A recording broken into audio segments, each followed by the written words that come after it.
Boa tarde. Já estamos no ar, na hora marcada. Hoje nós vamos discutir o que é que está havendo, né? O que estamos vivendo, como chegamos onde chegamos, o que aconteceu para a gente chegar onde a gente está, né? Até aqui, enfim, o que é que está acontecendo nesse mundo? E antes da pandemia a gente dizia que tudo estava difícil, a natureza parecia que estava reagindo, muitos desastres ecológicos, devastações, terremotos, tsunamis, queimadas, muitos crimes. E, do ponto de vista do trabalho, a superexploração do trabalho cada vez mais evidente, uma crise teórica, a crise do capitalismo. Estou me colocando aqui como alguém que está com muitas dúvidas e que gostaria de entender por que essas expressões, ao longo de alguns anos, permearam o nosso cotidiano, né? A fugacidade do consumismo, a globalização da economia, os desejos também cada vez mais unificados no mundo inteiro. Nós tivemos, enfim, alguns momentos na vida recente que nos mostravam, de certa forma, que a gente estava caminhando para um fim de linha, né, o ápice de algo que precisava ser transformado. Esse novo cenário, para nós, é absolutamente inédito, né? Não sou eu que estou dizendo, quem está dizendo é muitos comentaristas da realidade atual, impõe uma vida humana, impõe à vida humana a necessidade de ser repensada, pois parece que ela está passando por profundas e rápidas mudanças e transformações que precisariam ser repensadas. Logicamente que essa transmissão de hoje não vai dar conta de todo o conteúdo, mas a gente pensa em levantar questões. Então, nesse sentido, a parte das análises que estão colocadas, elas veem o futuro em dois momentos. O primeiro, atual, né, que fala dessa pandemia que está presente de forma intensa, e no segundo momento, o pós-pandemia, o pós-Covid. O que vai ser de nós, né? Em que retornaríamos a um mundo semelhante àquele do passado? Existe até um novo conceito sendo criado ou sendo discutido como o novo normal, né? Será que esse novo normal vai se estabelecer? Passo agora a palavra para Hermínio, eu me chamo Giovana, Hermínio é meu parceiro dessa discussão, e em seguida apresento os debatedores de hoje. Boa tarde. Giovana deve ter esquecido, mas nós fazemos parte do grupo RN Solidariedade. Você quer falar um pouco sobre o RN Solidariedade, Giovana? Não, você pode falar. Posso? Pode. Esse grupo foi formado em 21 de março deste ano, visando contribuir de alguma maneira, para amenizar as dores dessa pandemia. E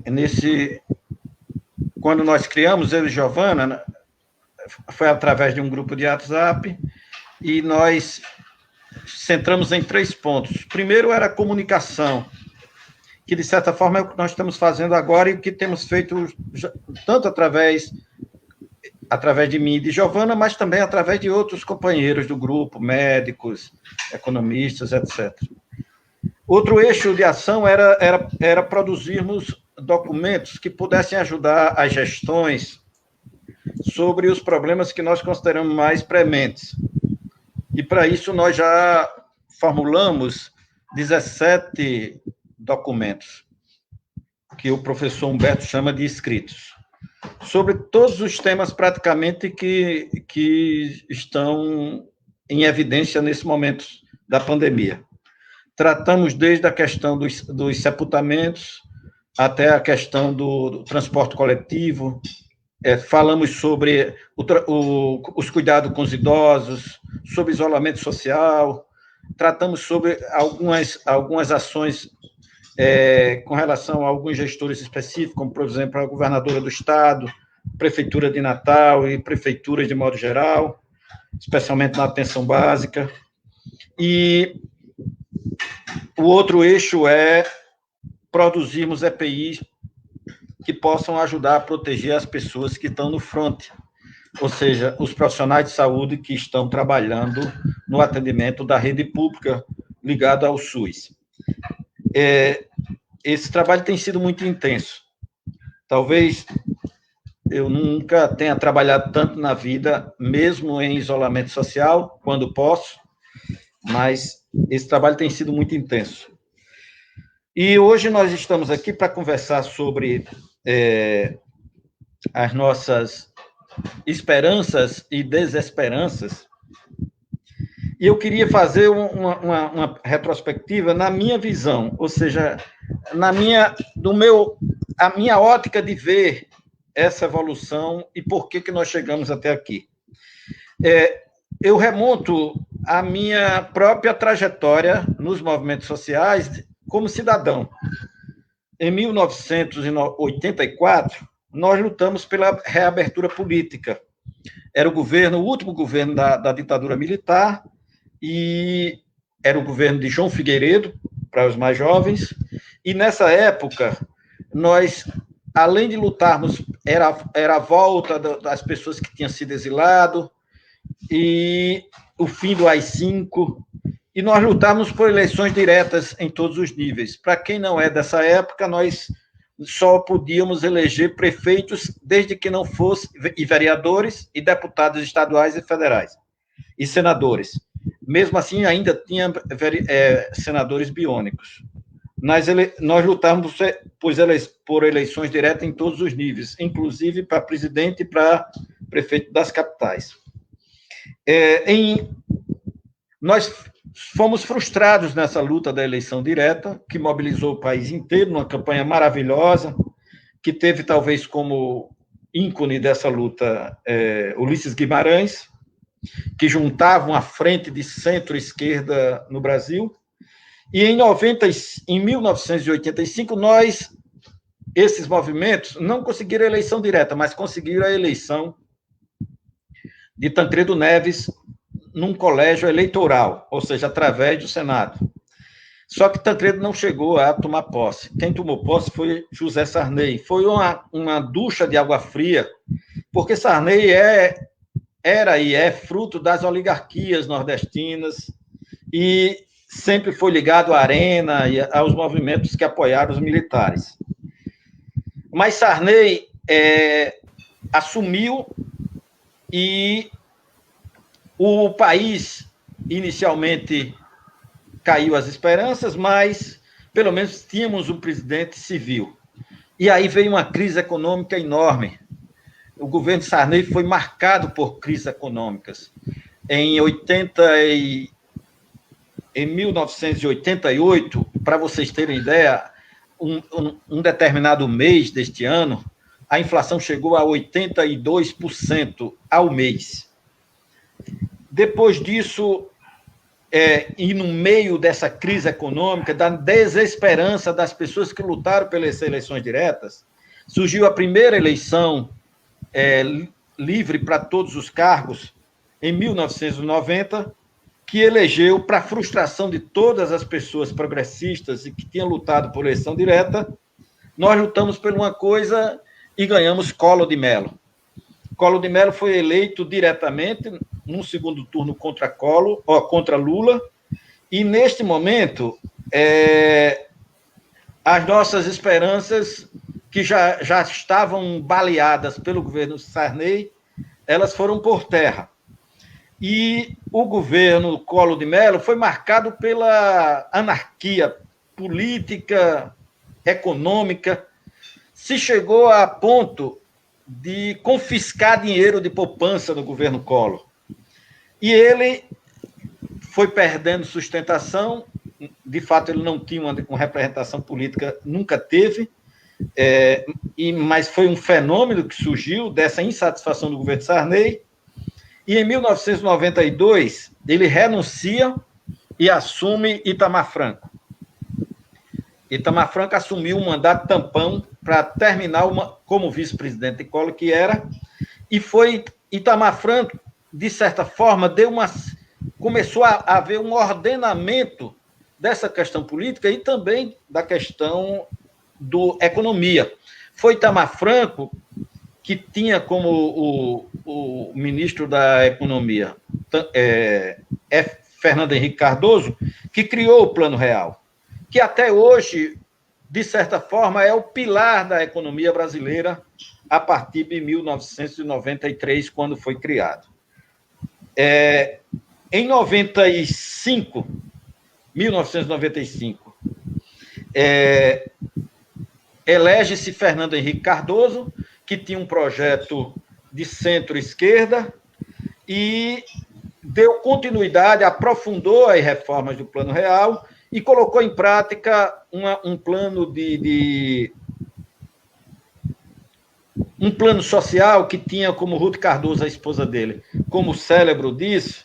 Betinho também ajudou muito nessa formulação, e o governo dele foi um governo de uma certa tranquilidade econômica e também de uma recuperação econômica e também de uma tranquilidade política, onde apesar de ter aquele componente conservador que vinha do governo Sarney, mas também seria essa, o que ele chama de nova república, aprimorada com o sotaque paulista de Fernando Henrique Cardoso.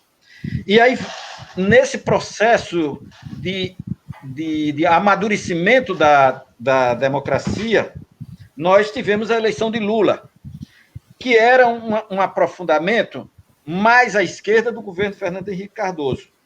E aí, Lula fez as grandes transformações econômicas e as grandes transformações políticas, especialmente voltado para os mais pobres, e saiu do último mandato dele com 80% de aprovação nas pesquisas no Brasil. Ou seja, era quase unanimidade Lula quando terminou o segundo mandato. Aí veio o primeiro mandato da presidente Dilma, que veio no lastro de Lula, se elegeu e aprofundou essas políticas. É muito bem avaliada no primeiro mandato, e no segundo mandato ela disputou com Aécio Neves, em 2015, o mandato de presidente da República, e aí sim, aí esse núcleo de centro-esquerda que foi trabalhado, que foi aprofundado nos governos Fernando Henrique e de Lula, ele houve uma fissura a partir do não reconhecimento do grupo liderado por Aécio Neves da eleição de Dilma Rousseff. E aí, essa história já é mais perto, a maioria de vocês já acompanharam. Nós tivemos o impedimento da presidente Dilma em 2018, assumindo um projeto, de fato, do Centrão, um projeto do MDB fisiológico, do governo Temer, que foi marcado por reformas contra os setores progressistas da sociedade. E marcado também por escândalos. Veio como rescaldo disso a eleição de Bolsonaro em 2018. Bem, eu fiz essa retrospectiva para dizer uma coisa a vocês. Nós nunca vivemos um tempo de democracia muito consolidado no Brasil. E isso nos leva a ter muitas idas e vindas. Eu, sinceramente, não esperava ter que lutar por redemocratização do país, como eu acho que nós temos que lutar agora. Então, diante disso, eu coloco para João e para Mariana. Me diga uma coisa, a carta de Flávio, aquele ator da Globo que morreu, que suicidou e deixou uma carta, que diz que 85 anos da vida dele foi jogada fora e que a vida dele não valeu nada. Vocês acham que esse é o espírito? Será que nós vamos jogar toda a nossa trajetória no lixo, porque nossa luta foi em vão? Bora lá, Hermínio. Então, para isso, a gente vai convidar a professora Mariana Mazzini, que é professora do Departamento de Administração Pública e Gestão Social da Universidade Federal do Rio Grande do Norte, graduada em Direito na USP, mestre em Política Social da UNB e doutora em Administração Pública pela Fundação Getúlio Vargas. Ela tem pesquisado nos últimos tempos os temas de gênero, desigualdades, políticas públicas, políticas sociais, gestão social e política comparada. E também vamos convidar a ter a presença aqui de João Manuel, que é professor titular aposentado da UFRN, formado no Departamento de Serviço Social, graduado e mestre no programa de pós-graduação de Ciências Sociais, doutor em Ciência da Comunicação pela USP e desenvolve pesquisa ultimamente na área de Sociologia e Ciência Política, com ênfase nos seguintes temas: eleições, mídia, cultura política, participação política, partidos políticos e propaganda eleitoral. Inicialmente, vamos passar a palavra para João e deixar os dois aí na tela. Ok? Vamos lá, João.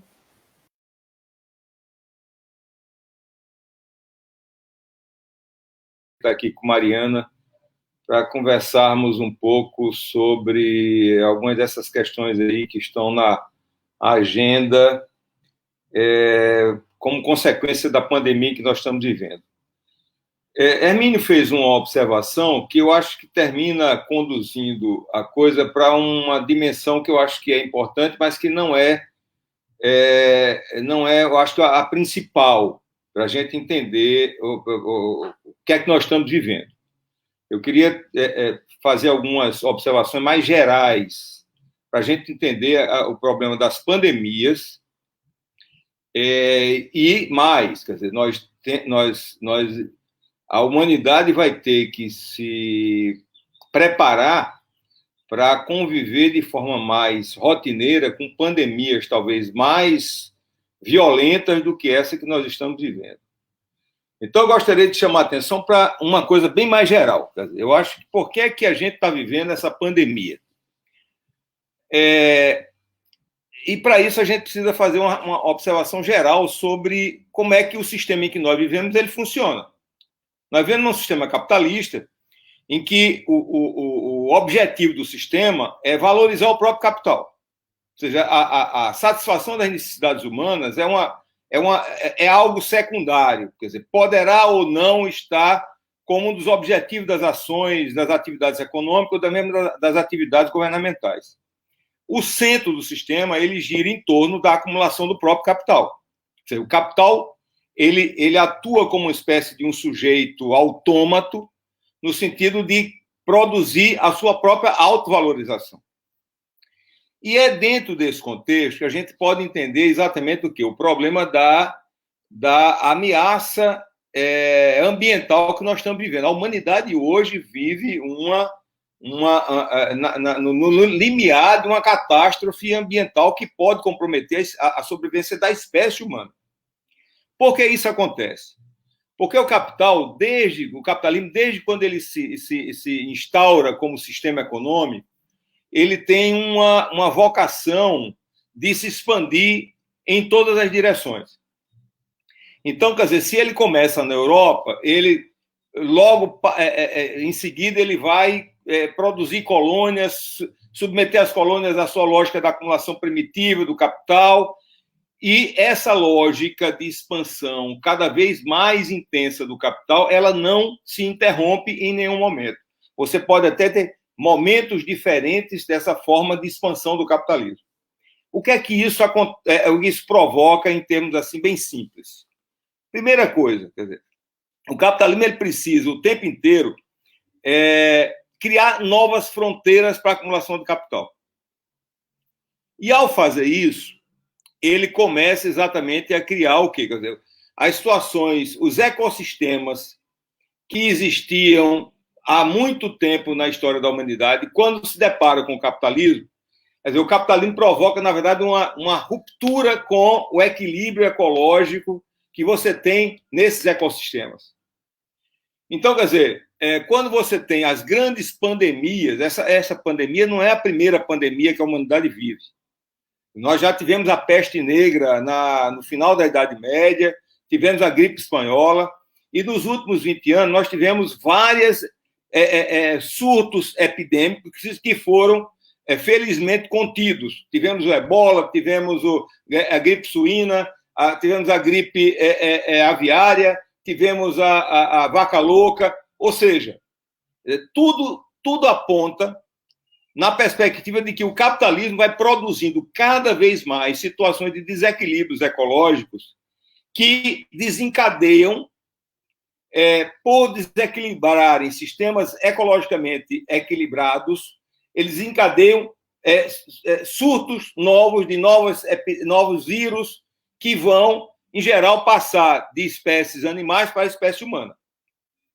Então, isso se agrava com o seguinte: o capitalismo hoje, na verdade, ele transforma tudo em escala industrial. Então, na verdade, nós temos hoje a produção de alimentos para a humanidade, ela é feita a partir de verdadeiras fazendas industriais.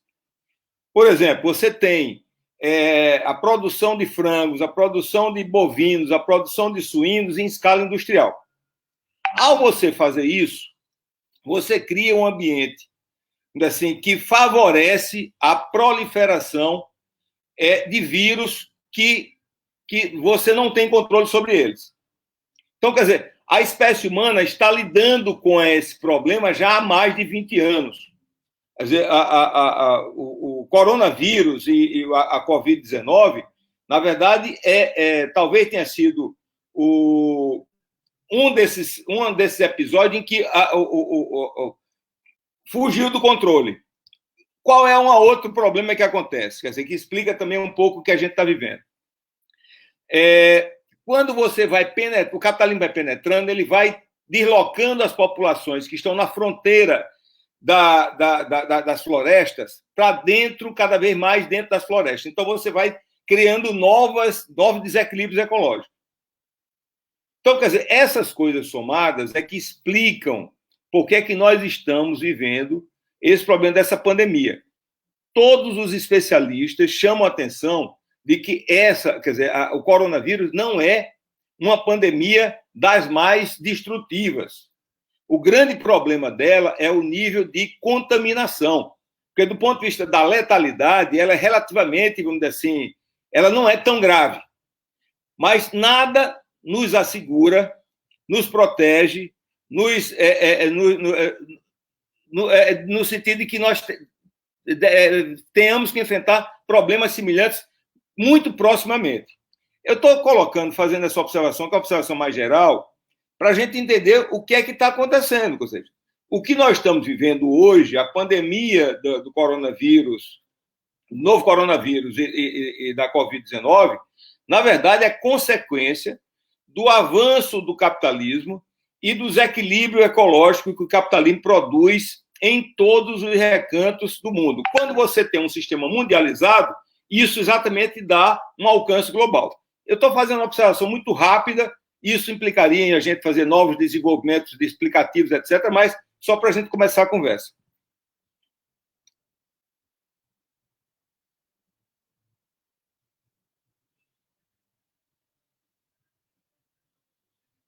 Giovana?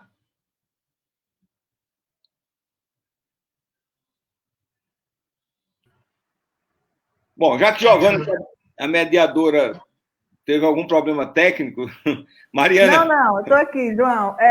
Mariana, pode falar, desculpem. Perfeito, gente. Bom, antes de tudo, agradecer por estar aqui na gloriosa tarde do domingo, compartilhando angústias, né? E especialmente por fazer parte dessa rede Solidariedade Covid, que é uma rede muito potente e que tem dado um sentido para esse momento que a gente está vivendo, um sentido coletivo, com as diversas frentes que vão desde produção de EPIs até produção de propostas, de conteúdo para qualificar os debates. Então, é muito gratificante compartilhar disso. Sem a gente combinar, o que mostra que a gente está muito afinado, a Giovana, o Hermínio e o João foram criando as texturas para o que eu vou discutir, e o que facilita muito a minha vida, mas também me desafia mais, porque as intervenções foram muito, muito, muito boas. Mas eu vou acompanhar o João na rebeldia e vou colocar aqui a questão que o Hermínio colocou sobre o Flávio Migliaccio. Eu vou deixar para o debate e vou olhar um pouco mais para trás e não tanto para o futuro. E aí, eu acho que a gente pode, talvez, discutir o futuro no debate. Eu estava brincando de manhã, quando eu estava revendo o tema da discussão de hoje, e aí eu olhei para cima: o que estamos vivendo? Como chegamos e onde chegamos?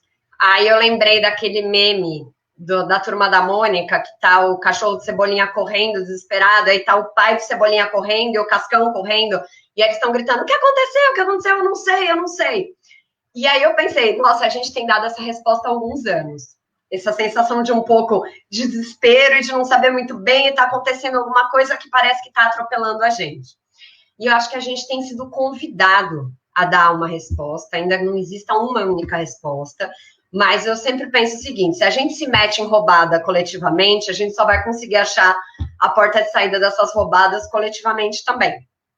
Então, eu estava lendo ontem um texto que o Siddhartha Ribeiro publicou na Folha, e depois eu vou passar todos os links, porque também ninguém merece, né, domingo à tarde, eu vou falar muito rapidamente, depois eu mando todos os links por aqui. O Siddhartha escreveu um texto justamente analisando esse momento que a gente está discutindo hoje, e ele sugeria de começar essa discussão olhando para uma metáfora de uma pessoa que está dirigindo um carro e que está para colidir.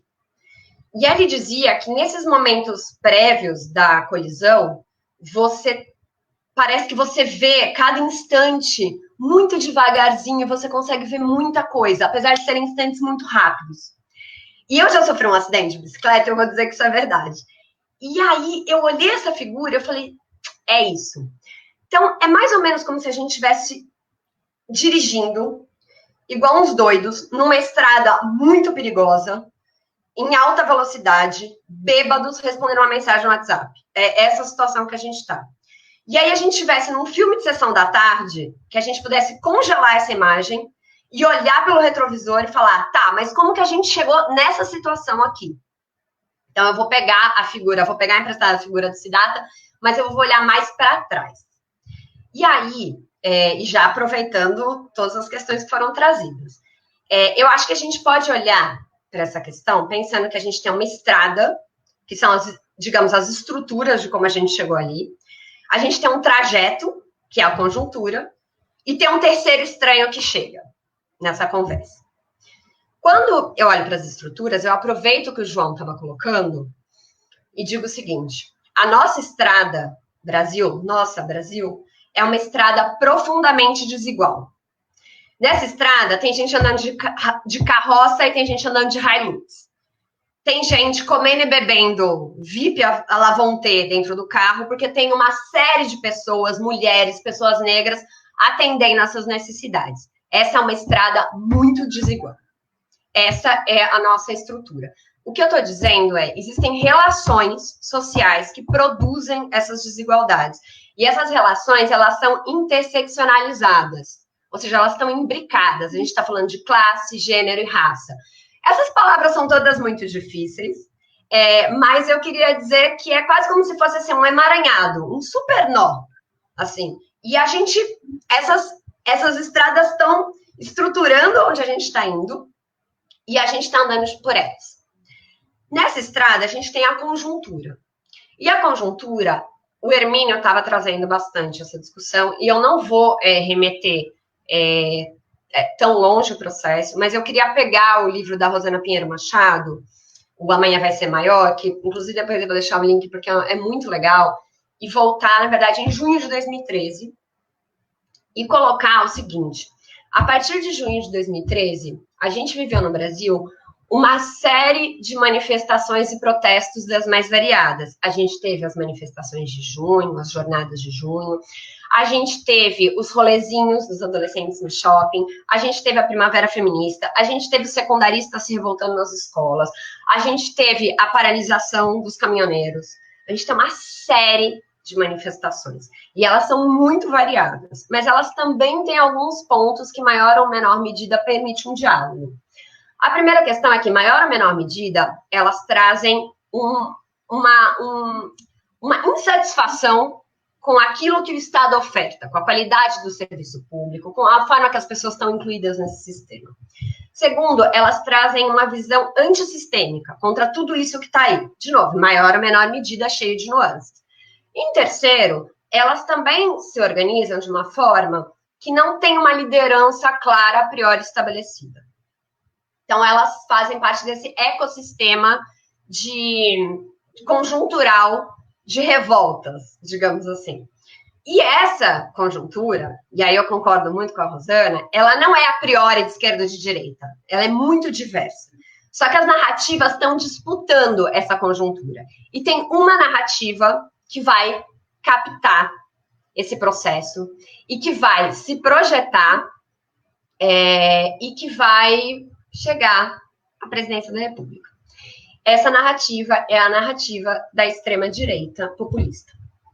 E, bom, o que é essa chegada? Tem um texto do Fernando Haddad para a Folha, que ele chama, acho que, Geringonça. Também depois posso passar o link.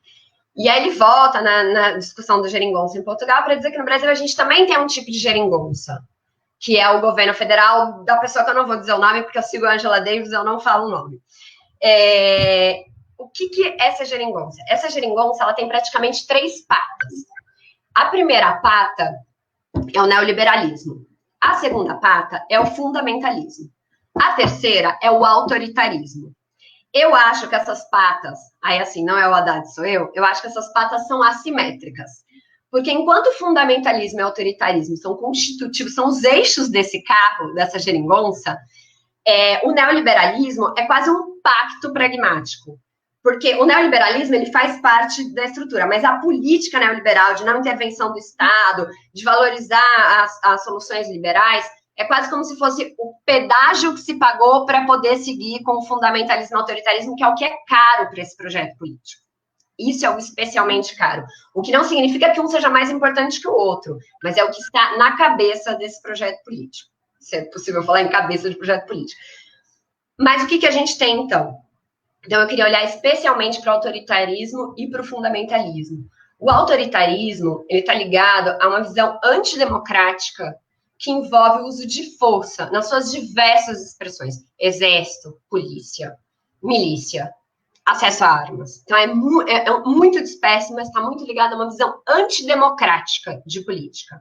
E o fundamentalismo, ele está ligado justamente a uma afirmação conservadora dessas desigualdades, desses privilégios que é a nossa estrada.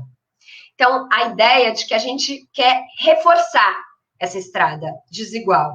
Isso através de discussões de direitos humanos como algo que não importa, ideologia de gênero, cotas é uma coisa para favorecer pessoas negras que já têm privilégio, um monte de privilégio com esses governos de esquerda. Então, é disso que a gente está falando. E aí, o que acontece, então? A gente está numa geringonça, que é essa, andando nessa estrada profundamente desigual, vindo desse trajeto, e a gente recebe uma mensagem no WhatsApp de um terceiro que chega. E esse terceiro, ele anuncia que ele está vindo para mudar muita coisa. Mas, ao mesmo tempo, a gente está aceitando que ele está vindo para mudar e tentando negar a existência dele. E esse terceiro é o Covid. E ele chega um pouco com aquele efeito de um terceiro incômodo que vai escancarar, a partir de novos problemas que já existiam. Lembra um pouco a dinâmica do teorema do Pasolini. Então, esse terceiro, ele chega justamente para isso. Então, ou seja, ele não está levando a gente para um novo lugar, necessariamente, como se partisse do zero, mas ele está escancarando desigualdades, privilégios, autoritarismos e fundamentalismos que a gente já estava discutindo, que a gente já estava experimentando, e levando a gente para um lugar em que isso está escancarado. Então, eu diria que se a gente fosse voltar para aquela imagem, descongelar e agora poder ir para o choque, que é aqui que a gente está, nesse momento. João, você quer comentar alguma coisa? Hermínio, quer comentar alguma coisa? Eu queria colocar uma questão. Muito legal as 2 primeiras inserções de vocês, Mariana e João. Mas, assim, eu queria colocar uma coisa mais palpável para o momento. Nós vivemos na maior crise sanitária do Brasil de todos os tempos, porque essas pandemias que existiram no passado, elas não nos afetou diretamente. Ou seja, é a principal pandemia, é a primeira pandemia que nós enfrentamos no nosso território. E os números estão indicando que ela vai se tornar uma tragédia mundial no Brasil, porque se continuar com os mesmos parâmetros que nós temos aqui, nós não chegamos a atingir o pico, nós já somos o 4º país em número de vítimas e não somos, talvez, o 2º em número de infectados, porque não tem teste para provar isso. Mas se tivesse, possivelmente, seríamos, depois dos Estados Unidos, o 2º país já no mundo para isso. Portanto, nós estamos dentro de uma tragédia sanitária, que todos nós corremos riscos. O fato de, por exemplo, países estrangeiros que já passaram pelo pico da epidemia e hoje já está recebendo outras pessoas, como no caso da Europa, e se recusando a receber brasileiros, é que nós estamos ferrados. Nós vivemos o pior momento dessa pandemia agora. E vivemos num pior momento com a seguinte proposição: quando a gente vive uma coisa, mas a gente tem esperança que aquilo pode melhorar, a gente enfrenta com mais força. Quando a gente enfrenta uma situação como essa, e a gente não tem esperança da coisa melhorar, aí fica muito mais doloroso de enfrentar, porque nós nos sentimos mais vulneráveis, mais só para enfrentar isso. E eu acho que é o que nós estamos vivendo agora. O governo federal, que devia liderar o esforço para enfrentar isso, ele desagrega a todos nós, todos os momentos. Ele briga com os governadores, ele briga com os prefeitos principais, ele cria factoide todo dia na imprensa para poder desviar os reais motivos de que ele está fazendo aquele factoide, que é especialmente calcado em 2 coisas: proteger sua família dos malfeitos que eles fizeram, proteger ele próprio dos malfeitos que fazem e preparando a reeleição, alimentando a quadrilha para poder enfrentar a próxima eleição presidencial. Isso tudo amesquinha muito essa discussão que nós temos agora. Então, o que eu coloco para vocês dois é o seguinte: como é que a gente vai fazer diante de uma torcida de Corinthians, porque agora tudo virou torcida no Brasil. Nós não estamos mais nem analisando a possibilidade de crescimento econômico, nenhuma alternativa para nada. Para a educação, para a saúde, nada. O que a gente está disputando agora é cloroquina vezes isolamento. É a disputa, o jogo de futebol do momento, é cloroquina contra isolamento. Diante dessa desagregação social e política que nós vivemos, qual é o caminho que as forças responsáveis no Brasil podem tomar para que a gente comece a, pelo menos, ter esperança de que a gente pode sair dessa? Bom. Eu? Você, pode João. ser para qualquer um dos dois, ou os dois. Não, eu acho o seguinte, eu vou fazer aqui o papel mesmo de... Professor é uma desgraça, né? Ele tem a mania de ficar querendo explicar as coisas. Mas, enfim, eu tentei, na minha primeira fala, tentei mostrar um pouco o que é que causou a pandemia. Ela chega no Brasil num contexto de uma sociedade assim, altamente polarizada do ponto de vista político e ideológico, e implementando um processo de regressão do ponto de vista de projeto de país. Então, eu queria fazer a observação sobre isso, até pegar a questão do Fla-Flu que Hermínio está chamando a atenção. Uma das coisas assim que mais me desafiaram quando houve o impeachment de Dilma foi exatamente entender por que houve o impeachment. Quer dizer, os governos do PT, eles, dentro de uma lógica que é uma lógica muito, muito reiterada na política brasileira, quer dizer, no Brasil você não tem ruptura, você só tem conciliação entre projetos aparentemente em disputa, mas você não tem você tem uma ruptura de fato, né? Você tem aquilo que os gramscianos chamam de uma revolução passiva, que é reiterada e que é atualizada sistematicamente. Ou outras vertentes teóricas chamam isso de modernização conservadora. Ou seja, se a gente pega desde a descoberta do Brasil até hoje, a gente tem essa lógica. Ou seja, você nunca tem um enfrentamento e uma solução nas contradições sociais que vão se acumulando ao longo da história. E o PT repetiu isso. Quer dizer, o PT inaugurou uma fase na história brasileira que é uma fase progressista da revolução passiva. Como é que eu vou explicar isso? O PT não rompe com nada. Eu até discordo de Hermínio aí. Quer dizer, o PT não produziu grandes mudanças. O PT, na verdade, fez algumas coisas do que a gente chamaria de uma revolução burguesa no Brasil, ou seja, permitir que pobres pudessem ter direitos a comer, a consumir coisa no shopping, a viajar de avião, a ingressar na universidade, ou seja, coisas que em outros países capitalistas isso já aconteceu no início do século, final do século XIX e início do século XX. Quer dizer, nós estamos muito atrasados nisso.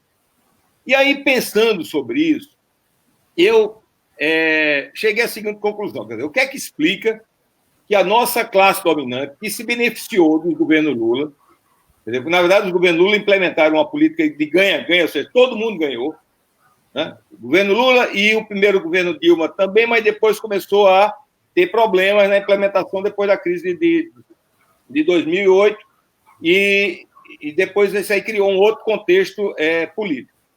Mas, basicamente, o seguinte, quer dizer, nós temos, quando a gente pega o processo de colonização mundial, a gente vê dois grandes caminhos de colonização.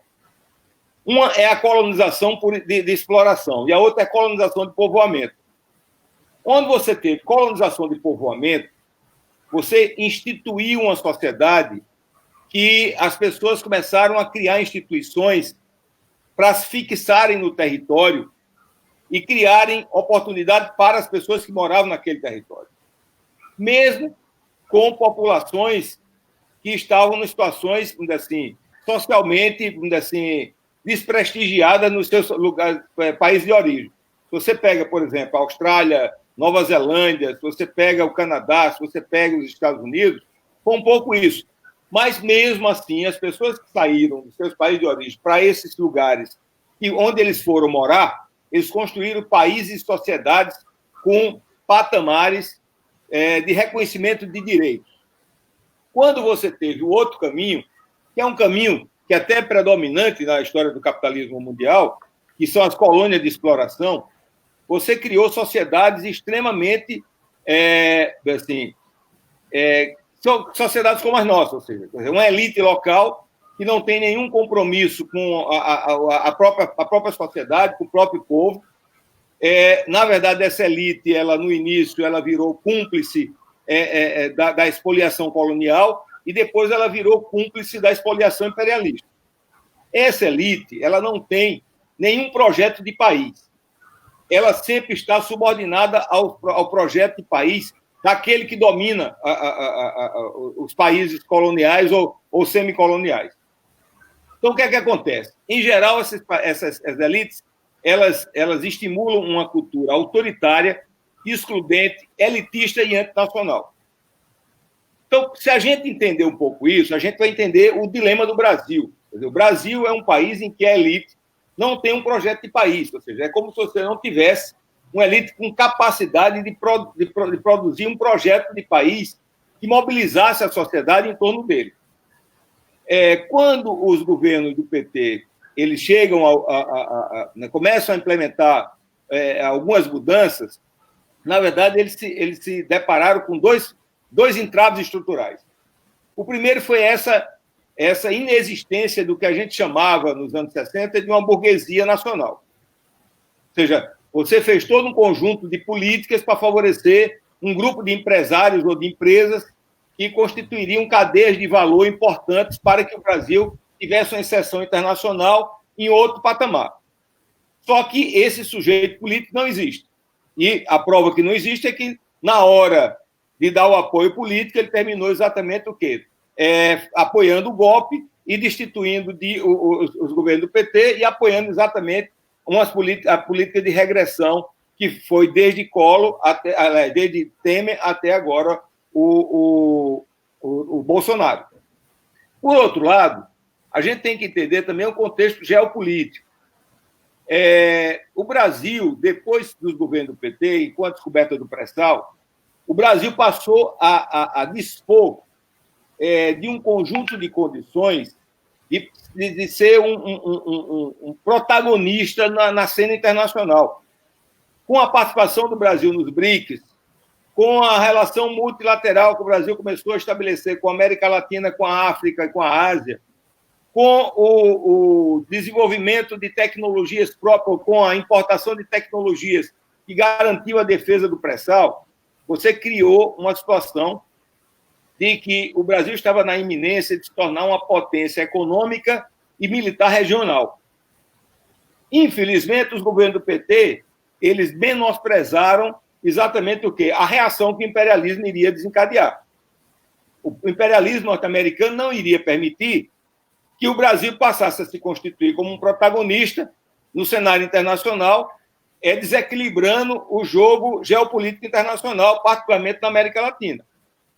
Então, quer dizer, por que eu estou fazendo essa reconstituição? Para entender o golpe, né, os fins do governo do PT, o golpe e exatamente a polarização que a gente está vivendo hoje. A polarização que a gente está vivendo hoje, ela é fruto exatamente desse contexto. Ou seja, as teorias de comunicação, elas apontam que a influência da mídia, ela não é uma influência imediata, mas ela é uma influência cumulativa, ou seja, ela tem uma capacidade de agendar e determinar o debate político nacional. Desde a crise do mensalão, o sistema midiático brasileiro, em articulação com os interesses do Departamento de Estado americano e mais os seus prepostos locais, que aí você tem prepostos no empresariado, na mídia, no poder judiciário, no poder legislativo, você teve uma campanha sistemática de produzir uma imagem coletiva que associava o PT à corrupção. Que, aliás, isso não é um fenômeno novo. Na história política brasileira, todos os governos que fizeram algum movimento no sentido de atender demandas e interesses populares, em geral, sofreram campanhas como fossem governos corruptos. Isso, por exemplo, começou com Getúlio Vargas, que o desfecho foi o suicídio de Getúlio Vargas. Isso voltou a acontecer no governo de João Goulart e voltou a acontecer agora. Ou seja, a corrupção é a grande, vamos dizer assim, é o grande amálgama que mobiliza setores, inclusive da classe média, e faz com que a direita passe a ter uma base social ativa no sentido de desestabilizar governos que são potencialmente progressistas. Esse clima de polarização foi criado há mais de 10 anos. E você tem o advento das redes sociais. As redes sociais, elas criam um novo tipo de relação social. Enquanto nas relações sociais normais, você tem uma certa... Você respeita algumas regras de convivência social. As redes sociais, elas criam uma relação direta de relação com as pessoas, e aí você fica sem nenhum constrangimento, inclusive moral, no sentido de se manifestar ou de exprimir coisas que, numa situação de convívio normal, você não falaria. Então, você teve, quer dizer, ao lado disso, você teve um outro fenômeno fundamental. O que é que a gente vai explicar, por exemplo, o comportamento da classe média e até algum comportamento das classes populares, no sentido de engrossarem o caldo da extrema-direita hoje. Toda vez que você tem mudanças políticas, mudanças sociais e mudanças culturais, há sempre uma reação conservadora. Quer dizer, isso foi assim nos Estados Unidos nos anos 60, foi assim na Europa no pós-guerra, e no Brasil aconteceu exatamente agora nos governos do PT. Ou seja, os governos do PT, pela primeira vez, empregada doméstica passou a ter direitos como trabalhador. Pela primeira vez, filho de trabalhador passou a frequentar a universidade. Pobre passou a usar avião. Isso criou exatamente uma coisa que na sociologia se chama de medo da queda na classe média. A classe média começou a despertar na classe média um sentido de ressentimento contra exatamente a melhoria dos mais pobres. Quando a gente pensa que nós estamos numa sociedade escravocrata, ou que teve uma base histórica escravocrata de longa duração, a gente vai entender por que as pessoas têm, por exemplo, a relação com os empregados de acharem que o empregado não tem direito ao que você mesmo tem. Tem que usar o elevador social, tem que ficar confinado na dependência de empregado, ou seja, Na verdade, a cultura escravocrata, ela continua a ser uma matriz importante na cultura política brasileira. Quando você começou a tocar nisso, você desencadeou exatamente o quê? A polarização e o ódio e a intolerância política. A intolerância política e o ódio é que explicam, em grande medida, o quê? Essa incapacidade cognitiva das pessoas reconhecerem o óbvio. Ou seja, o distanciamento social foi aceito em todos os países que têm um mínimo de civilidade. No Brasil, o distanciamento social passou a ser motivo de disputa partidária. Ou seja, enquanto você passou a ter o único... Se você não tem vacina, se você não tem tratamento médico, o distanciamento social é o único mecanismo que você dispõe de diminuir a incidência da infecção. Só que isso passou a ser uma disputa política entre a extrema-direita e o resto da sociedade. E nós estamos nesse dilema, ou seja, o dilema hoje é juntar as forças que defendem a civilização contra a barbárie da extrema-direita. Eu acho que esse é o desafio que a gente tem pela frente. Ok. Eu só queria... Isso que o João está colocando é interessante, porque me remete a 2 filmes recentes que marcaram a vida da gente. Um é um pernambucano que fala Que Horas Ela Volta, né? O nome do título, que fala da ascensão de uma filha de empregada doméstica que é aprovada no vestibular e mostra todo o dilema de uma classe média que tem uma empregada doméstica que está ali tentando dar o melhor para o filho, para a família, né? E a revolta que isso provoca, o desconforto que isso provoca, e o outro é Bacurau, né? Também um outro filme que coloca a gente diante de um dilema. Eu acho que essas questões cinematográficas dessas últimas produções que estão colocadas nos levaram a pensar muito, quer dizer, embora você tenha dito que o governo do PT não fez grandes transformações, e eu concordo, mas ele colocou na ordem do cotidiano das pessoas uma outra perspectiva.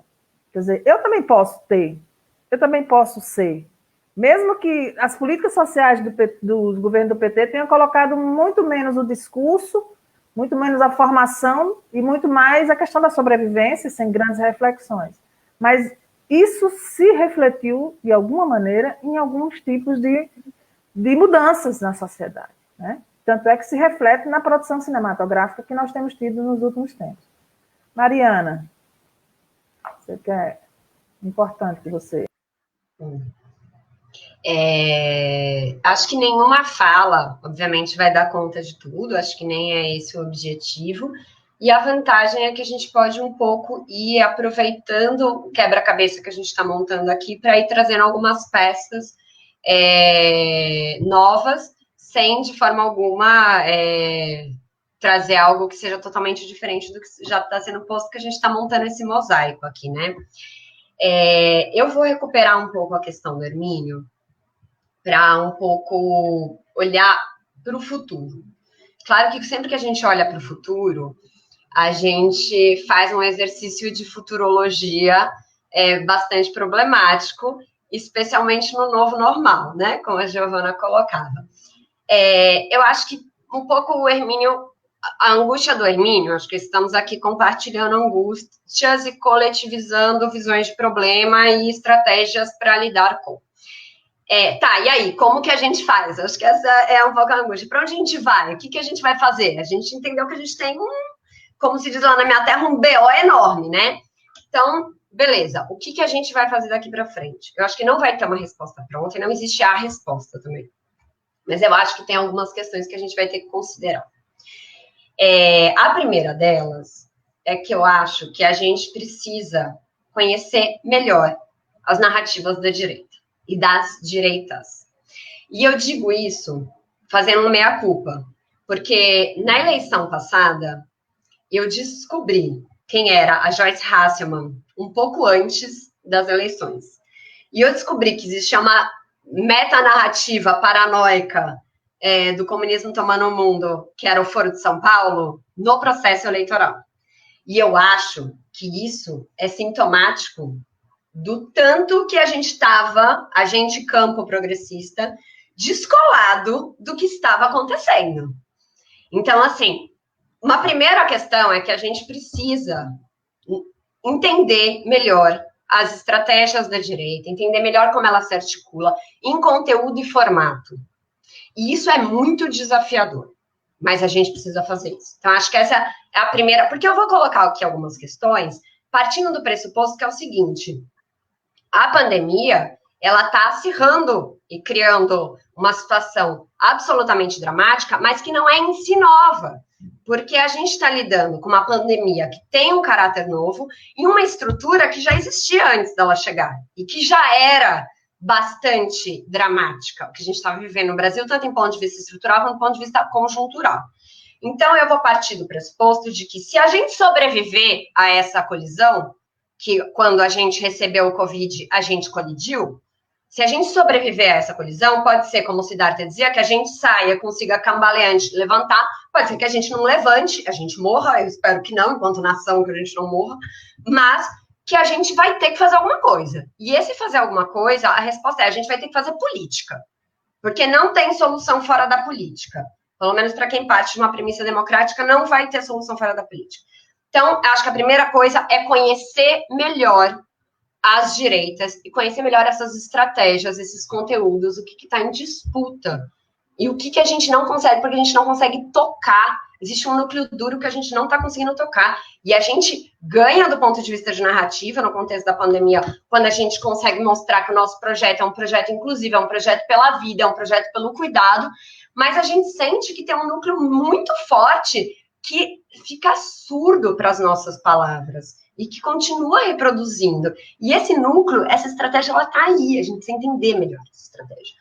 Acho que uma outra questão, que assim, e tudo que eu vou dizer aqui, não estou dizendo de forma alguma que isso é fácil, muito pelo contrário, mas acho que são tarefas que a gente vai ter que dar conta.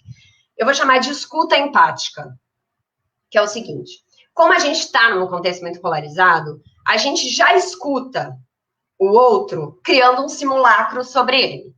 Ou seja, a gente não escuta o que a pessoa está dizendo, a gente escuta aquilo que a gente acha que ela está dizendo, a gente lê texto assim já. A gente já chegou num ponto cognitivo que a gente lê um texto, de acordo com o autor, a gente já meio deduz o que a pessoa está dizendo. Isso é muito complicado para um processo de construção democrática. Essa escuta empática, ela é muito difícil, ainda mais porque nós somos encarnados numa cultura que tem a violência e a desigualdade como elementos constitutivos. E é uma lógica muito hierárquica, a gente não está acostumado. E assim, digo a gente, é muita gente, é todo mundo mesmo. O Brasil é um país desigual, autoritário e hierárquico. E mesmo no campo mais de esquerda, mais legal, mais progressivo, mais vamos mudar o mundo, a gente reproduz essas lógicas. Então, isso é muito complicado. O que significa que essa escuta empática ela é muito difícil. Então, por exemplo, quando a gente escuta, contexto pré-pandemia, vou pegar o exemplo da Rosana Pinheiro Machado, escuta uma pessoa falando assim, bandido bom é bandido morto, aí você olha e fala assim, essa pessoa mora na periferia, o tio e o primo estão presos.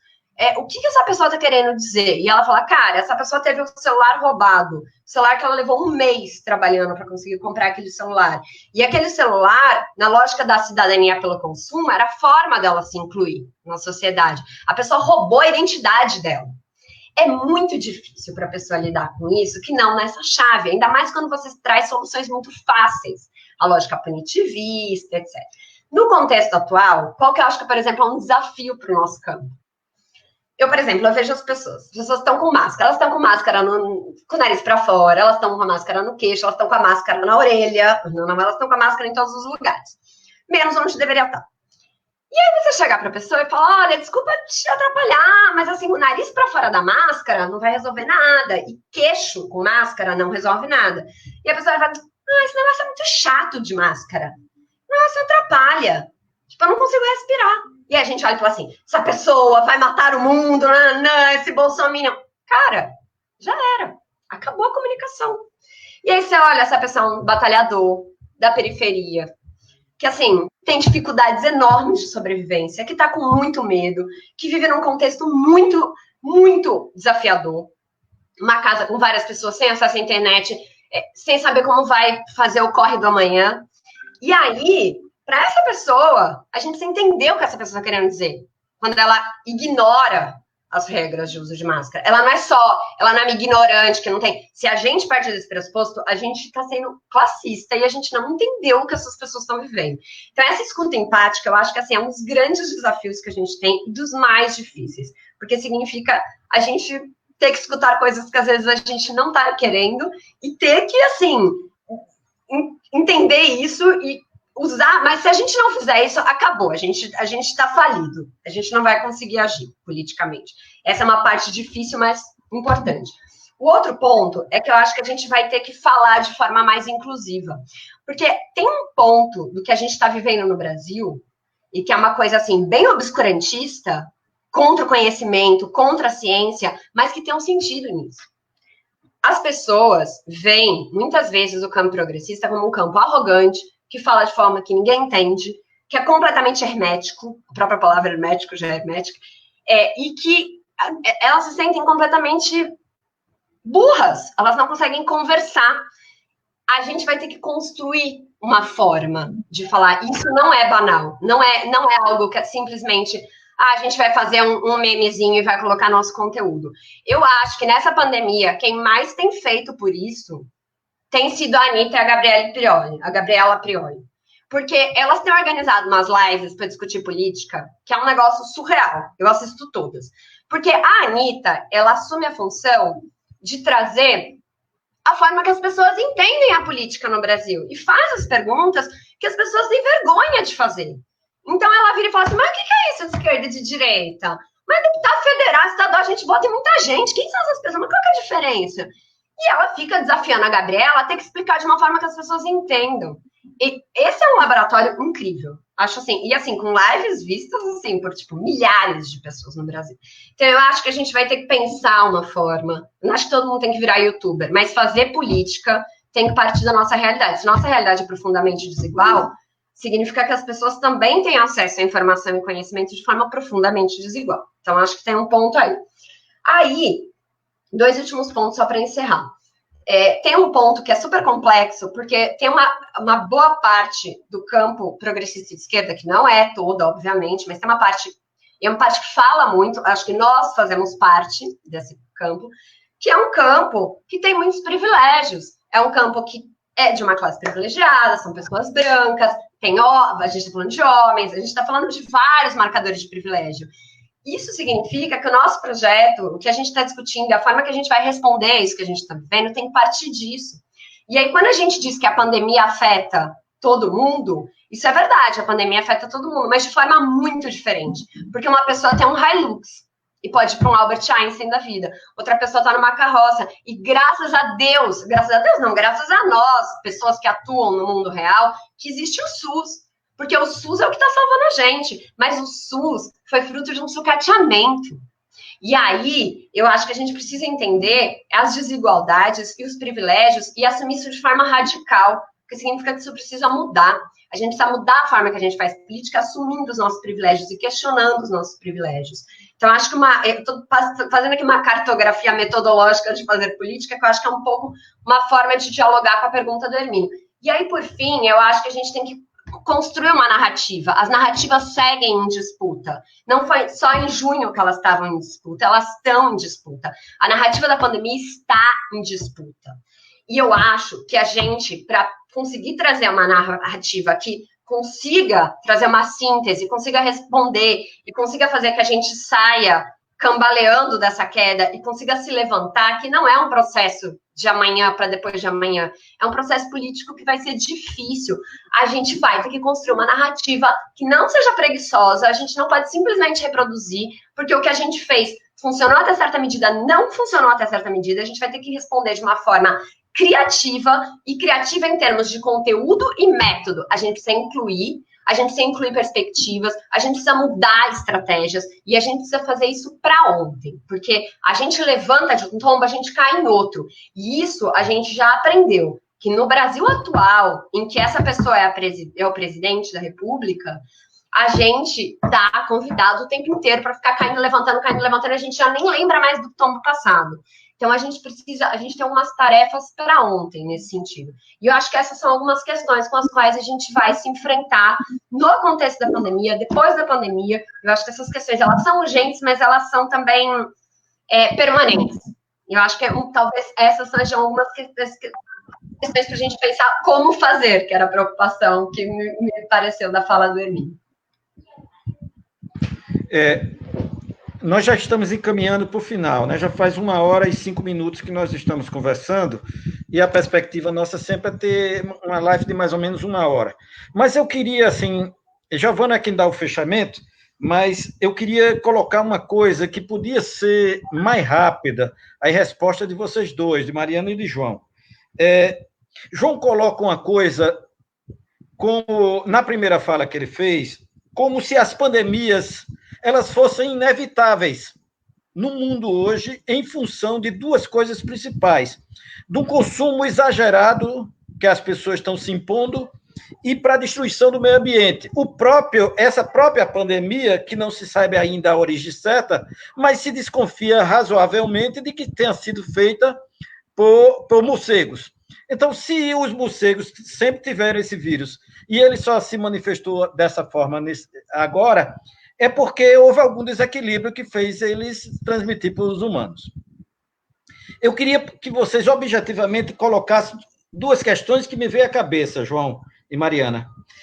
Se as pandemias elas são inevitáveis se mantiver o ritmo que o capitalismo impõe hoje às sociedades, significa que o capitalismo vai ter que mudar para conviver com epidemias similares a essa, sob pena da gente estar colocando em jogo a própria sobrevivência da humanidade. Eu pergunto a vocês, então, é possível que a gente tenha uma esperança que as próprias condições impostas pela essa pandemia torne o capitalismo mais humanizado para que ele sobreviva? Ou seja, essa pandemia vai obrigar o capitalismo a se humanizar? Veja bem, Hermínio, eu acho que hoje há uma grande expectativa que na pós-pandemia as pessoas vão ter uma sociedade melhor. Eu sou muito cético em relação a isso. Por quê? Primeiro o seguinte, quer dizer, você não tem mudança sem um sujeito coletivo que imprime essas mudanças, que seja exatamente o ator fundamental dessas mudanças. E esse é um dos grandes dilemas que a gente tem. Quer dizer, o capitalismo está entrando em colapso, ele está ameaçando a sobrevivência da espécie humana, só que, ao mesmo tempo, as transformações que o capitalismo promoveu, ele dissolveu a estrutura de classes que anteriormente era característica do capitalismo. Ou seja, a chamada classe operária, a classe operária industrial, ela hoje é uma realidade que existe na periferia do sistema, porque com o processo de globalização você teve a transferência das estruturas manufatureiras para os países periféricos, exatamente porque você tinha um custo da força de trabalho menor e com isso você você compensava uma redução da taxa de lucro que estava declinando. Então, quer dizer, o que é que você tem hoje? Você não tem hoje um sujeito coletivo, quer dizer, os sindicatos foram profundamente debilitados com o avanço do neoliberalismo. E a classe operária, nos países desenvolvidos, ela hoje é a base social da extrema-direita populista. Você tem regiões inteiras que eram regiões industriais que foram desindustrializadas e essas plantas industriais foram para a Ásia, que criaram nessas pessoas que ficaram lá uma falta de perspectiva total. E aí o medo, o ressentimento, entendeu? A insegurança criaram um caldo de cultura fundamental para a proliferação do pensamento de extrema-direita. E aí, então, quer dizer, se você não tem um sujeito coletivo nos países capitalistas desenvolvidos, você também não tem um sujeito coletivo nos países periféricos. E aí você tem uma outra questão, quer dizer, hoje o capitalismo ele não precisa mais reunir nas mesmas... quer dizer, aproximar os trabalhadores geograficamente para garantir o processo de produção. Ele pode fazer isso remotamente através das novas tecnologias de informação e comunicação. Então, quer dizer, você tem uma situação que o capitalismo ele se tornou, se constituiu em rede, destruiu as estruturas sociais que você tinha anteriormente, e ele não, quer dizer, essas novas condições não propiciaram ainda a constituição de um novo sujeito coletivo. Claro que houve algumas tentativas, como a questão do Fórum Social Mundial, com a questão lá da tentativa dos Estados Unidos de você se contrapor a 1%, mas, de fato, você ainda tem um outro componente que é um complicador. Quer dizer, que as demandas identitárias, que poderiam ser elementos potencializadores da organização e da luta, criam, muitas vezes, uma fissura na constituição de projetos universais. Então, quer dizer, nós estamos, na verdade, numa situação muito complicada. Eu concordo com Mariana que a gente tem que voltar a fazer a política, botar o pé no barro, conversar com as pessoas, descer da nossa arrogância, mas para isso você precisa, primeiro, voltar a ter inserção política nas comunidades periféricas. Porque depois da mudança que houve na cúpula da Igreja Católica com João Paulo II, a Igreja passou a ser a base para um tipo de ação política que não era mais a base da ação política da década de 80. E aí o que aconteceu? Quer dizer, a esquerda, ao mesmo tempo, ela foi progredindo e avançando nos espaços institucionais, foi se burocratizando, e aí você perdeu o contato com os movimentos populares. E aí o que acontece? As periferias hoje, elas são disputadas pelo tráfico e pelas igrejas neopentecostais. E nós, do pensamento de esquerda, não temos tido, não colocamos na agenda exatamente a necessidade de voltar a ter esse contato com as classes subalternas, as classes populares, no sentido de restabelecer exatamente o quê? Novas condições para a disputa política. Porque uma das coisas, a meu ver, um dos equívocos dos governos do PT foi ter abandonado a disputa de hegemonia. Foi ter abandonado a perspectiva de organização popular no sentido de criar as condições para uma transformação um pouco mais radical. O PT apostou excessivamente no plano institucional e não amparou essa ação institucional com a mobilização popular, com a mobilização dos movimentos sociais. Talvez a única exceção disso tenha sido o MST. Mas os movimentos sindicais foram cooptados. As direções sindicais foram cooptadas. Então, quer dizer, nós estamos numa situação muito desfavorável. Quer dizer, não é por acaso que a direita ela consegue avançar e consegue dar as cartas no jogo político. Porque, na verdade, nós estamos diante de uma derrota. Aquelas derrotas que você leva um tempo até você digerir, processar e reestruturar e repensar uma nova estratégia. Acho que hoje a gente fica... nós estamos diante de um dilema enorme, nós estamos diante de uma tragédia nacional. Nós temos, felizmente, o bloco da direita se fragmentando, mas nós precisamos ter competência política para fazer com que essas divisões dentro da direita elas se traduzam numa ampliação de alianças políticas numa perspectiva de formação de uma frente ampla democrática para derrotar a extrema-direita.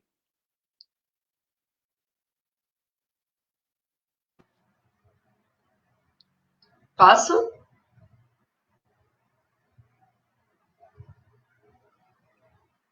Beleza. Bom, respondendo à questão do Hermínio, eu estava revendo aqui o texto do Siddhartha, ele usa uma citação do Ailton Krenak, que é um líder indígena incrível, e ele diz o seguinte: considerar que uma tragédia como essa nos anuncia alguma novidade revela o quanto já estávamos perdidos. Então, eu acho que essa é a minha compreensão. Acho que ele sintetizou todas as minhas angústias. E aí, o que eu acho que a gente tem para hoje? A gente tem uma situação que ela é agravada, mas ela já estava ruindo. Então, assim, a gente está tendo um contexto muito difícil de algo que já era muito difícil. E aí, eu acho que qual que é o ponto aqui? A gente tem um capitalismo que não é que ele virou insustentável. O capitalismo é insustentável. É uma contradição em termos. O capitalismo parte de uma lógica que não é a da sustentabilidade da vida humana. Então, ele é insustentável. Agora, o que a gente tinha de horizonte de futuro, quando a gente estava ali andando na nossa estrada absolutamente desigual e perigosa, igual uns doidos, odiosos, bêbados, o que a gente tinha era aquecimento global, uma forma de produção e reprodução que é insustentável do ponto de vista ambiental, tanto na produção quanto no consumo. Então, uma visão de consumo que não é sustentável. Mas a gente tinha, e aí eu vou abrir uma discordância fraterna com o João, eu não vejo as discussões de gênero e raça como demandas identitárias que causam fissuras na grande questão. Como eu coloquei no começo, eu entendo essas relações como relações interseccionais, articuladas, e que são todas estruturantes. Então, não existe um modo de produção e reprodução capitalista sem a sustentabilidade da vida humana que é garantida pela reprodução social, que é o trabalho feminino. Não existe, no Brasil, a produção e reprodução do capital sem a mão de obra negra e a forma que ela é inserida no nosso sistema de produção e reprodução. Então, gênero, classe e raça, para mim, não é que tem uma estrada principal e tem outras que são menorzinhas e que vão alimentando. Não, elas são grandes estruturas. E tem outras formas de desigualdade. Quando eu digo gênero, eu não estou falando homem e mulher. Eu estou falando assim, a relação de gênero no sentido amplo, que inclui cis, trans, lésbicas, gays, bissexuais. Eu estou falando de todas as representações de gênero. Eu acho que tem uma série de desigualdades que alimentam esse caldo e que essa narrativa, teve até uma pergunta que apareceu aqui sobre a narrativa, a nossa narrativa vai ter que dar conta, porque é isso ou não dá. A narrativa que não dava conta não vai funcionar. Essas questões estão colocadas e a gente vai ter que responder a elas. Então, eu acho que a gente tem que... eu acho que a gente não tem que buscar uma hierarquia, a relação de classe, movimento sindical, mas a gente tem que buscar uma visão que parta dessas diversas relações que estruturam as desigualdades e também dos diversos sujeitos. E é importante lembrar que quando estava todo mundo achando o Eduardo Cunha um cara super... nossa, o cara é o rato da política, ninguém tira ele, House of Cunha. Quem foi pra rua falar assim, sai fora daqui, foram as mulheres do movimento feminista, porque os homens dos partidos estavam tentando fazer acordo. As mulheres feministas foram pra rua. Então, eu coloco isso, porque eu acho que essa narrativa, que eu coloco que a minha discordância é fraterna. Essa narrativa, se ela era baseada nisso, ela tinha que fissurar. A Márcia está colocando aqui, classe, gênero e raça deve ser o tripé da disputa do capitalismo, eu concordo. E aí, eu acho que esse é o desafio que está colocado para a esquerda. Como eu converso com esse contexto dessa direita, que eu nem entendo muito bem, que eu não concordo, que eu não consigo nem sentar numa mesa e conversar, mas, ao mesmo tempo, como que eu dou conta das questões do meu campo de esquerda? E eu acho que a gente só vai enfrentar isso se a gente olhar. Porque se a gente olhar para a pandemia, eu sei que a gente vai discutir isso em próximas lives, mas a gente está falando de uma situação em que o cuidado é central, o cuidado é realizado pelas mulheres, especialmente as mulheres negras. A reprodução social nunca foi considerada para organizar o nosso sistema de produção e reprodução. E se a gente não partir agora dessa visão, a gente fracassou. A gente tem que ter a sustentabilidade da vida humana no centro do nosso projeto. E isso implica não só a produção ser importante e a gente olhar para a classe trabalhadora sindical, a visão do trabalho voltado para o chão de fábrica. Isso implica a gente olhar as outras formas de trabalho que reproduzem as nossas condições de vida humana. Eu acho que esse é o recado que está gritado nessa conjuntura. E a gente vai ter que olhar para isso.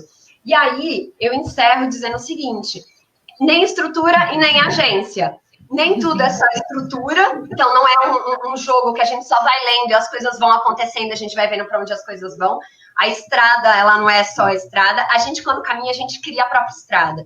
Mas a nossa agência está constrita a essas estruturas. Então, eu acho que é essa disputa narrativa. A gente nem vai conseguir olhar para esse caminho como ele já estivesse pronto, a gente só estivesse andando por ele, e nem vai conseguir criar do nada. A nossa narrativa vai ter que dar conta dessas duas dimensões, de estrutura e de agência. Ou seja, tem muita coisa pela frente. Tem. E nesse sentido, tem uma pergunta aqui de Chico Hilo, que é um amigo nosso que mora em Recife, e eu vou colocar a pergunta dele aqui, mas vou rapidamente me referir somente, dizer a ele que, assim, o que ele coloca é o outro próximo debate que a gente vai ter que fazer com o João. Porque a discussão de gênero, de classe, de raça, talvez a gente faça junto com talvez não, já está tudo acertado para fazermos com Mariana, Cláudia Gazola e Márcia Mello, no próximo domingo, já está tudo certo. Por que a gente está se propondo a isso? Esse é a quarta transmissão que nós fazemos, e nós estamos tendo uma audiência média de em torno de 15 a 20 mil pessoas assistindo cada vídeo desse. É muita gente, né? Então, eu acho que, me parece, diante do que a própria Mariana coloca, essa é uma perspectiva de atuação política também. Essas discussões que a gente pode fazer dentro de um pequeno grupo, mesmo que seja pequeno, não importa. Eu estou dizendo pequeno, para mim é muito 10 mil pessoas assistir a um vídeo, né? Mas tem vídeos aí que são transmitidos que tem 1 milhão, tem 5 milhões, que tem 10 milhões de pessoas assistindo. Logicamente que a gente não vai chegar ainda, não agora, eu espero que cheguemos, mas isso é uma forma de atuação política. Diga, João, pode falar. Não, só deixar claro que eu, dentro do meu pensamento político, eu não contraponho classe, gênero e raça. Acho, inclusive, eu sou uma pessoa que há mais de 10 anos faço uma crítica à agenda pós-moderna que exatamente dissocia essas questões.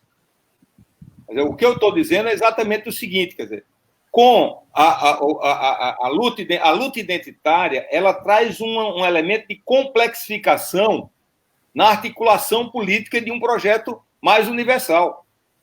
Porque muitas pessoas que atuam ou com a preocupação de raça ou com a preocupação de gênero, muitas vezes não levam em consideração a questão de classe.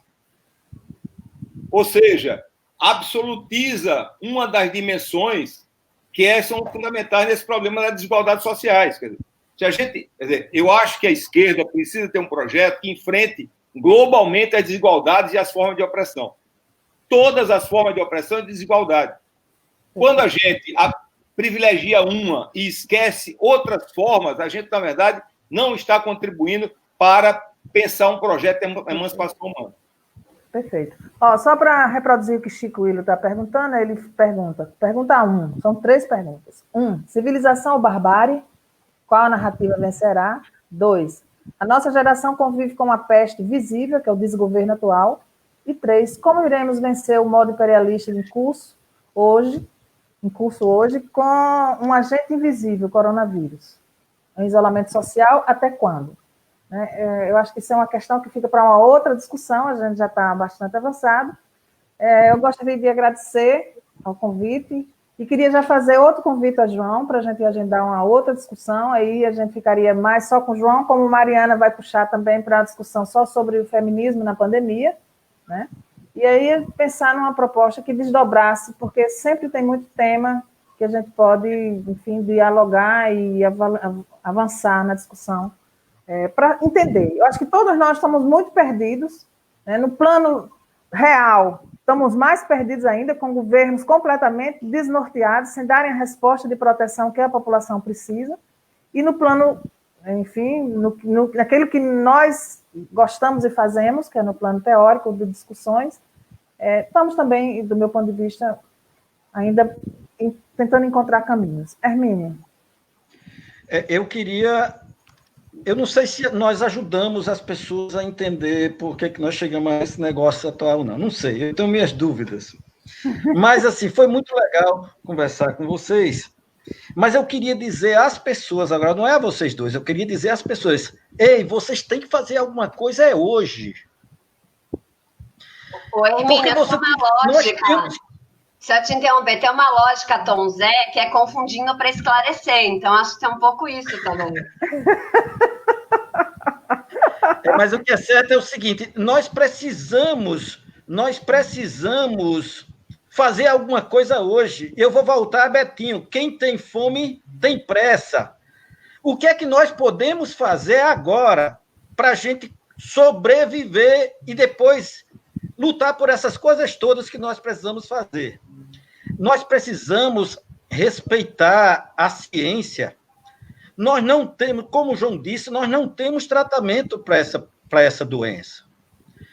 Existem vários protocolos sendo utilizados, mas isso não existe nenhum consenso científico que diga que existe uma cura e que você tomando esse remédio você vai ficar bom. Isso é desvio da discussão. Então, o que nós podemos fazer agora, minha gente, é respeitar o isolamento social do que for possível. Então, todas as pessoas que podem estar em casa não devem estar circulando. A outra coisa que nós precisamos é cuidar dentro das nossas próprias casas, das pessoas que são mais vulneráveis, e dentre as pessoas, as mais vulneráveis são os idosos e as pessoas que têm doenças que possam se agravar em função da pandemia. Então, isso é uma coisa que cada um de nós podemos fazer, e nós não podemos abrir mão dessa obrigação. Nós temos obrigação, independente dessa zona que está aí fora, desses desgovernos, nós temos que fazer a nossa parte individualmente para que faça isso. E eu faço, por último, um apelo. O Grupo RN Solidariedade ainda está precisando de recursos financeiros para poder comprar EPIs para as pessoas que estão fazendo assistência da rede do SUS. Nós precisamos comprar agora capotes que são impermeáveis, que talvez seja a maior barreira que o profissional possa ter dentro da sala de atendimento. Os capotes impermeáveis, eles custam R$ 28,70, e nós não estamos tendo dinheiro para comprar na necessidade que as pessoas precisam. Nós precisamos aumentar o número de jalecos impermeáveis, que são jalecos que são no final do expediente eles jogam fora. São coisas que nós podemos fazer agora. Os governos não estão dando conta disso, porque se tivesse dado conta já tinha resolvido, e não, já faz 2 meses que não resolve. E nós precisamos fazer alguma coisa de maneira prática para sobrevivermos. Então, eu deixo esse apelo às pessoas. O RN Solidariedade tem campanhas de doação, a Giovana pode publicar aí, e eu queria que vocês não nos abandonassem, continuassem nos ajudando a ajudar as pessoas que estão no front. Era essa coisa bem prática que você está colocando. Né? Nós tivemos a oportunidade, ainda durante a ditadura militar, de fazer resistência política em condições muito mais adversas do que a gente tem hoje. Verdade. Então, quer dizer, eu acho que nós não podemos, mesmo a gente tendo dificuldade, a gente não pode ficar prostrado e assumir uma atitude de negar a luta e negar a resistência. Quer dizer, a gente pode até nem saber quais são os caminhos que a gente vai trilhar, mas eu acho que é na resistência que a gente vai elaborando e construindo esses caminhos. Eu acho que a gente não pode ficar prostrado e aceitar que a extrema-direita ela avance sem nenhuma resistência, sem nenhuma contestação, sem nenhuma organização e sem nenhuma crítica. É isso. Acho que é isso. Acho que a gente podia dar por encerrado, né? Eu queria que vocês podem se pronunciar, agradecendo. Eu agradeço antecipadamente a vocês, Mariana Mazzini, por estar disponível para a gente. Foi um prazer tê-la aqui. João Emanuel Evangelista também. Foi muito bom tê-lo aqui com a gente, nessa discussão maravilhosa. Cada um na sua perspectiva, mas muito bacana para mim, que gosto de ouvir essas falas. Agradecer a Hermínio por estar nessa parceria comigo, meu apoio, vez por outro eu baqueio, mas ele me levanta no grito, e a gente vai levando, né? Agradecer, enfim, a todo mundo que está aí assistindo. Dizer que foi uma alegria, enfim, foi uma final de tarde muito agradável. Giovana, eu queria só deixar claro o que João acabou de falar na prática. Essa semana, no início dessa semana, que está terminando hoje, o Sindicato dos Médicos lançou uma nota aqui no Rio Grande do Norte, preconizando que as pessoas deviam tomar cloroquina de maneira preventiva, sem receita médica, sem prescrição médica, e também defendendo que as pessoas deviam sair de casas, acabar o isolamento social. E houve uma resistência democrática a isso, através de vários profissionais. A sociedade civil resistiu, mas vários profissionais da própria categoria médica, inclusive, lançaram contestações muito evidentes, e o próprio movimento dos médicos democratas daqui do Estado tirou uma nota de ontem para hoje contestando isso. Isso é o que eu chamo de resistir, né, João? Resistir na luta cotidiana, porque nós precisamos fazer alguma coisa agora. Não tem como baixar a cabeça diante dessa barbárie. Nós temos que resistir, é a única coisa que nos resta. Ok. A luta. A luta. Mariana, beijo. Tchau, viu? Tchau, Arminio. Tchau a todos. Muito obrigada. Boa noite. Até a próxima. Terça-feira teremos outra às 8 horas da noite. Foi muito bom.